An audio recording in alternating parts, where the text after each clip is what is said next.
And we're back in the car early on a rainy Thursday morning, like we never left. Welcome to the Confessions of a Not So Dangerous Mind podcast. I'd like to thank you all for spending some of your early Thursday morning here with me in New York. But once again, we're going to skip past all that promotional jazz and get right to the guts of the episode. Well, yesterday kind of got away from me. I had a couple of episodes in mind. One of them I'm now for sure not going to do. But the day kind of got away from me. I was busy and I was exhausted. I kind of ran out of gas. I gassed out early, as they say. I need to work on my cardio in general. But yesterday, that would be May 21st, and this is amazing, marked 45 years since the release of what is generally regarded to be the single best iteration of any Star Wars IP, period.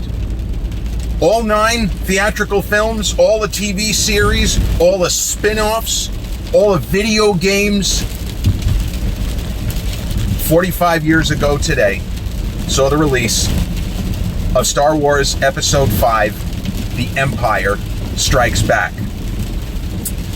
Now, I apologize in advance, and I always say stuff like this for the people who might be tuning in, whether just listening to the audio or checking out what silliness I get up to in the video before transferring, because sometimes I act things out, like the Siskel and Ebert thing with the Godzilla episode, me doing the actual visual representation of thumbs up and thumbs down, I'd like to think, added to the humor of that particular episode. But one thing I always point out is that when Gen Xers like myself, when we come across like old heads, we're not just doing it for effect. It really was a lot different growing up in the, let's say, early 1980s, in the case of someone such as myself, born December 1973. There are so many things in life that are a lot more difficult now, but there are a lot more things that are easier. And the reality is, for a young, impressionable kid who already had an affinity for movies and science fiction in particular, you could ask my mom, I wish you could ask my dad, but he is no longer with us, but I watched 2001: A Space Odyssey every time it aired on HBO circa 1980, 1981. Now, that film was already a dozen years old at that point in time. I didn't know what the fuck I was looking at, but there was something magical that drew me in about that movie. So I already, without being able to put voice to it, when I was in kindergarten, I wouldn't have said I love science fiction. Oh, I love sci-fi movies. I mean, I watched The Black Hole. It was okay in that era. It was on HBO. But I was a science fiction fan. I liked the idea of good guys and bad guys, fantasy, reality, and escaping into another world. I wouldn't have voiced it this way as a child, because how could I? But I was interested. And that is a long-winded way of saying that when I first kind of became aware of things such as tuning a television set, this is not really an object permanence argument, but the idea of tuning on to a particular channel at a particular time, because that's how you watch a movie on HBO. You could just randomly flip channels, but the notion of, okay, this movie is going to be on this channel at this time, I mean, it still exists, but now it's not that big a deal, because you have entire seasons of TV shows dropping at the same time, and you can binge watch a whole season in, 15 hours or whatever it is that you want to do. But back in the Stone Ages, a movie either was in theaters or it had to appear on, well, first, cable TV such as HBO, Cinemax, the Movie Channel, and Showtime. They all existed. A lot of the names are the same, but they aired programs at precise times. So it wasn't like now where, for example, before I forget, all of the Star Wars movies and just about all of the Star Wars IP is available on the Disney Channel. And why? Because George Lucas, the man who destroyed the childhood of so many Generation Xers, not me, by ruining Star Wars when he spruced up episodes 4, 5, and 6, and also when he dared to make the prequel trilogy. I hate George Lucas. George Lucas should burn in you-know-where. and die, you know how, eternal shame, yada, yada, yada, yada, yada, yada, yada. I love George Lucas. I take no issue with the prequels. I prefer 4, 5, and 6, but the level of hate that was lobbed at him, joke. But when I was old enough to understand, there was a movie from 1977 which was just called Star Wars. There was no A New Hope back then. I think maybe did they start saying A New Hope when Empire came out, or Jedi? I don't even know. See, this is the kind of thing I should have known, but I apologize. However, when I understood there was a great movie from a couple of years ago called Star Wars, which a lot of my friends who were the same age, 5 and 6, they had already seen. And they had seen a movie called The Empire Strikes Back, which, that's a sequel to Star Wars. Okay. They had seen it in theaters. Well, guess who didn't see it in theaters? Yours truly. I did not see it in theaters. I went to the movies occasionally as a little kid. I saw Sir Alan Parker's Bugsy Malone in the 70s. I saw Grease in its original theatrical run. And I saw Superman the movie in its original theatrical run. But I did not see Star Wars 1977 when I was 3. I didn't see it in any of the revivals because they used to, and this is something that was done more back then, before streaming, before VHS, before Betamax, before Laserdisc, before DVD, before Blu-ray, before all of the physical media that we need to preserve. And I'm being serious because, as Christopher Nolan says, if we don't have physical media, there is nothing to stop the evil streaming services from disappearing any movies they want to disappear. But I did not see Star Wars Now Episode 4 or Star Wars The Empire Strikes Back. I didn't see them because they weren't available anywhere. Either you saw it in a movie theater, and if you're a 7-year-old kid, you're not just going to walk 3 miles to the local movie theater. I mean, I guess you could, but it ain't happening. And VHS was just in its infancy, and in fact, 1980-81 era, it didn't even exist. Betamax existed. I didn't know anybody who had a Betamax player. It was a similar technology, but it wasn't ready. You know, the first generation of any great idea, it's not that easy to knock it out of the park. It's not that easy to knock it out of the park. So, I did not see what became Star Wars Episode 4 or Star Wars Episode 5 as far and as late as the run-up to the release of Return of the Jedi in 1983. Now, here's the thing. Often in life, when something is teased to us, when something we are told, whether it's 2025, whether it's 1980, 1981, 82, 83, when people tell us how great a movie is, a TV show, when we finally get around to see it, we are often bitterly disappointed. This is a true thing. And maybe it's not emphasized enough or as much today because of the difference in times, because a young person interested when maybe an older sibling or a cousin or their father or mother or anybody says you should really check out Star Wars, they can watch all 9 movies consecutively. They can watch all 9 movies in whatever bleeping order they want. But in the beginning of the summer of 1983, lo and behold, not on VHS, which existed. We got our first VHS or VCR player right around that time. My sister was born in June of 83. Not that it makes any difference, but I was only 9. We got a VCR, right? We got a VCR. But none of those movies, well, the first 2, didn't exist. They hadn't been shown anywhere except in a movie theater.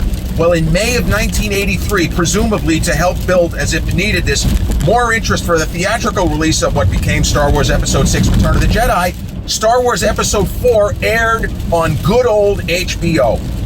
Now, as of May 1983, I had already heard for years, since probably nursery school, but for sure kindergarten, how great Star Wars 1977 was, and then how great Empire Strikes Back was. Years of build-up. And I watched Star Wars Episode 4 on a 17-inch TV, a really shitty analog, like old school TV with the rabbit ears and one of those, but it was a decent picture because we had cable at HBO. I watched it on that television on a random Saturday night when it made its premiere, and I was blown away. The movie was as great or better than I expected. That is pretty rare. So the question stands to reason. Why didn't I see Return of the Jedi in theaters? Because I was 9 years old, and my dad was busy. He was always working. My mom wasn't really that big of a moviegoer. I would have had to go with friends, and back then it wasn't as easy as texting your buddy. You had to go out. It didn't happen. Nowadays, I probably would have if we have this exact same run out, like a Hunger Games or something like that. So that's the only Star Wars movie I saw until 1986. I think it was, this is ridiculous, right before my bar mitzvah. I believe, you could double check this, I know I'm close. It was either November or December of 1986 that Star Wars Episode 5, The Empire Strikes Back, which had not been released to VHS, right? Had not been released to VHS, landed on HBO. And once again, on that same analog rabbit ears television set with a decent picture, but nothing like what TV would become a short time later, even in the early 90s, was a lot better. Empire Strikes Back, I thought, was even better than the first one. And that is a common theme, and it is something that not all of the young people reacting, some of my favorite movie reactors, people who, I think they've probably seen some of the movies they say they haven't. I like when, for example, you have husband and wife teams like TBR Schmidt. I think they're phenomenal, where they sometimes will say, like the gentleman will say that, well, my wife Samantha has seen this movie and I have, or whatever it is. But some of the movie reactors simply prefer Star Wars Episode 4. Most of the old school fans, we appreciate just how great really all three. I think Return of the Jedi, until the Ewoks show up, is just as good as Episodes 4 and 5. That's neither here nor there. But there is something to be said for a film that works regardless of how you see it, where you see it. What kind of sound system did you have? Did you see it in theaters? Did you watch it in, my favorite movie critic, the late, great Pulitzer Prize winner I always talk about, Roger Ebert? Did you see it on the plane? The single worst place imaginable to watch a movie. On a fucking plane. Yeah, no shit. I never saw a Star Wars film on the plane. But if you transport someone from 2025 and you somehow, you don't have to transport them, you could mimic my experiences with Episodes 4 and 5, but we'll focus on Episode 5 in particular. You can mimic the experience by putting them in front of a 17-inch TV, one of those big tubes where the TV weighed probably 200 pounds. And normal sound, just the sound coming from the TV. No enhanced sound, no stereo, nothing. That movie is still going to work. It's not going to be the same immersive experience as watching it in THX, George Lucas and company. It's not going to be the same. But the movie will still sizzle. It will still work beautifully. It just won't be exactly the same experience. And what The Empire Strikes Back does so well, among many things, it follows a lot of different narratives at the same time. Now, Episode 4 does it to some extent, but not like Episode 5. And, somebody like me who knows how to break films down and understands there are certain things in production which would be shot on a soundstage versus possibly shot actually in Africa or Tunisia or whatever the case might be. When you look at Empire Strikes Back, there are enormous chunks of the movie where Mark Hamill was by himself. He was making a movie with Muppets. It's just Mark Hamill and a Muppet. I don't know how many weeks it took to film the scenes with Yoda. I have no idea. Dagobah. That's not easy to do. And Mark Hamill over the years has taken kind of some grief that his acting isn't the greatest in that scene, in those scenes. But you try acting opposite inanimate objects for a month, you'd probably start to go a little loco yourself. What Empire does, on top of tell incredibly engaging story, we never lose sight of any of the plot threads. The story with Leia and Han and Chewbacca and the droids doing their thing, and Lando Calrissian, boy, is Billy D. Williams beautifully cast, by the way. And we don't lose sight of Luke's Jedi training and what he's trying to do. We get hints of the Emperor and Vader. And what's Vader's story? And obviously one of the great reveals in the history of cinema, it's up there with Orson Welles as Charles Foster Kane uttering the word Rosebud. I'm not going to say the quote, just in case you're one of the few people who haven't seen this movie. But Vader's story in Empire Strikes Back, it is a true statement that audiences of the day were beyond shocked. And nowadays it would have been spoiled. If the movie premiered at the Cannes Film Festival, somebody would have spoiled it, spoiler alert, whatever. But everything is so good, and the movie is not afraid to get dark. Now, it is still PG rated, but it gets into some very heavy stuff and some very depressing stuff. And for what in the first movie is a space opera, this kind of old school style film, which George Lucas and Spielberg used similar concepts for Raiders of the Lost Ark and the Indy trilogy, the original Indy trilogy, where you talk about old-fashioned movies, kind of spectacle action films or science fiction, or both in some cases, where the budgets were low, but you had a lot of really imaginative ways of staging action sequences and stunts because they didn't have big budgets, but then you take the spirit of that and transpose it to film with a bigger budget. But Empire Strikes Back does go pretty dark.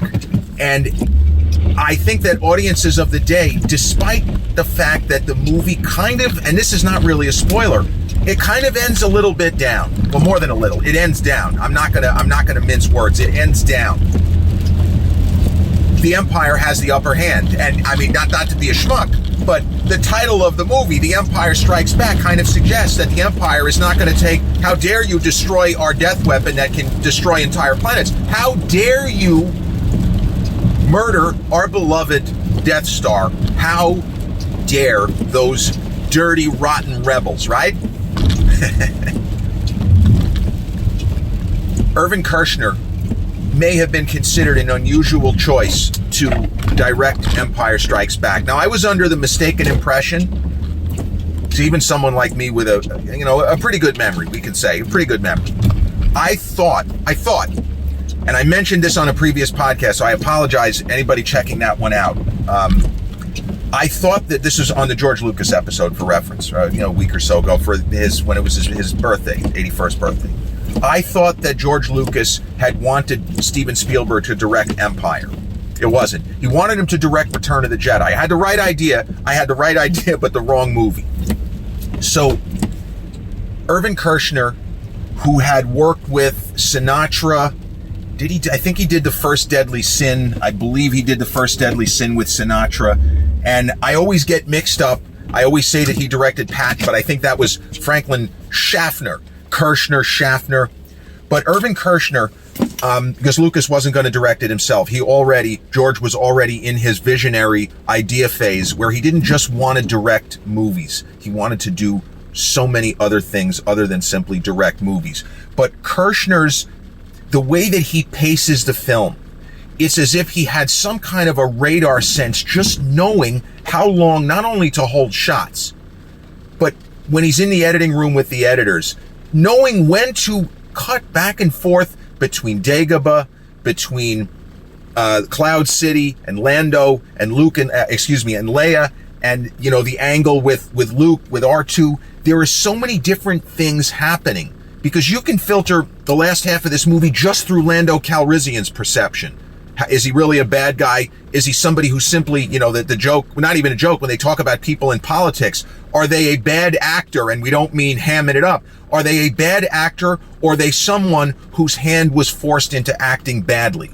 So you watch the movie just through Lando Calrissian's perspective, we realize, no, he's a guy, and this isn't much of a spoiler, circumstances forced him to act badly. He is not a bad guy or a cretin, a scumbag or whatever. He appears to be that way, but he really isn't. So this is a movie that, as I always say with others, you could talk about this film for hours. And even with the kind of little bit somber last, let's say, 15 minutes, the movie gets to you. It really gets you in the feels. The Han and Leia romance, it has its moments where it feels like a couple of kids playing dress up. What's his name? Harrison was still young enough. He still had a very boyish look to him. And Carrie Fisher is a lot younger. She's still a kid. She's 22 when this movie is shot. But she does have the standing and the bearing and the imperiousness of somebody who has been royalty. She's another one, sometimes take a little bit of criticism, a little bit of heat, because she was she was struggling with addiction issues. But I think her performance in this film is very, very solid. And obviously we all joke around Gen Xers. We love her in the metal bikini in the third one. But Empire Strikes Back is an extraordinary film. This is not a movie that is overhyped, or that when, as I say, movie reactors of today and young people on YouTube getting clicks, I don't think they're joking when they can't believe how good OG Star Wars is. I can't believe that Empire Strikes Back might be even better. And there is something to be said when we not literally share the experience, but when young people, sometimes decades behind us, experience a film that it could be dated, and not just because of the age, it could be dated with the effects work and stuff like that. But when you sense that they are giving a genuine, honest reaction, and that they are dazzled in very much the way that we were once upon a time, whether in an incredible home theater setup, as many of the reactors have, or watching on a 17-inch TV, a 9-year-old boy, as I was, watching Star Wars Episode 4 in 1983, the first time it aired on HBO, or as a 12 going on 13-year-old scared 7th grader watching Star Wars Episode 5, The Empire Strikes Back, on that same 17-inch TV with, what do they call it, monaural? Monaural sound. That means not so good. These movies work their magic. And I do believe, all said and done, up to now, The Empire Strikes Back is the single best representation of Star Wars. I wouldn't recommend somebody just dropping in and watching that, but you go through all 9 movies, and the level of quality to me of 4, 5, and 6, galaxies beyond, light years beyond. But I am a fan of all 9 movies, but I will order them 5, 4, 6, 1, 7, 8, 9, 2, 3. I don't, 3, 2, excuse me. My least favorite film in the entire series, Attack of the Clones. I don't like Revenge of the Sith. I'm supposed to love that movie. I saw it once in theaters. No, thank you. It just didn't work. I mean, I understand, he becomes bad. It didn't work. I was very frustrated with episodes 2 and 3. The only thing I really liked about Attack of the Clones, Christopher Lee. Sir Christopher Lee, the majestic, magnificent Sir Christopher Lee as Darth Tyrannus or Count Dooku. He's great. I love him in 2 and 3, and I mean, Obi-Wan Kenobi, Ewan McGregor, fucking boss. What a boss level performance. And I even love the TV show where he plays Obi-Wan. Just awesome. What perfect casting that was. And we got on Lucas with the prequels for casting Jake Lloyd. There were other people he could have gone with, but I think Jake acquitted himself just fine in that film as well. But anyway, I just wanted to get on here and discuss Empire Strikes Back one day after the 45th anniversary of its theatrical release on May 21st, 1980. And remember, it is available. They're all available. All of the Star Wars IP is streaming if you happen to get the Disney Channel. This has been episode 516 of the Confessions of a Not So Dangerous Mind podcast. I'd like to thank you all so much for spending some of your rainy, miserable Thursday morning here with me in New York. If you check out this episode on the YouTube channel, haven't done so already, please click like, subscribe, comment, share, turn on those notifications. Or if you catch this episode on the audio platforms such as Podbean, Spotify, iTunes, or the others in which we're hosted, same general rule applies. Click like, subscribe, share, and turn on those notifications. I'll be back with a new episode real soon. Until then, may the Force be with you. Peace.